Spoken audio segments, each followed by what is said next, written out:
It might sound like something from a scary movie, but there was nothing supernatural about the Ghost Army, a unit of professional tricksters who, during the Second World War, helped deceive enemy forces into surrendering using a bizarre array of tactics. Axis forces of Nazi Germany, Italy, and Japan held power across much of Europe and Asia. Able to spy on Allied movements, they used that intelligence to plan and coordinate attacks on France, Britain, US forces, and the Soviet Union. But what the Axis forces didn't know was that much of what they were seeing and hearing was fake news. The brainchild of US military planners Colonel Billy Harris and Major Ralph Ingersoll, the 23rd Headquarters Special Troops, aka the Ghost Army, was given the green light in January 1944 with one aim: to pull the wool over enemies' eyes.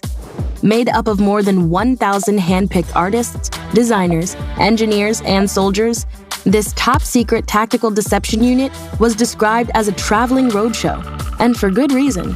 Skillfully using art and technology to fool the enemy, they made over 600 dummy props, including inflatable tanks and jeeps, to simulate the presence of an army division of more than 15,000 men.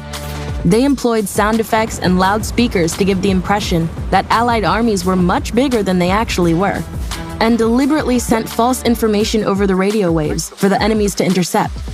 In all, they completed more than 20 missions in Belgium, Germany, France, and Luxembourg, and even took part in D-Day, the largest invasion of mainland Europe ever attempted. It's estimated that the Ghost Army helped save between 15,000 and 30,000 Allied lives. Some members of the Ghost Army went on to become famous, including fashion designer Bill Blass and artist Ellsworth Kelly.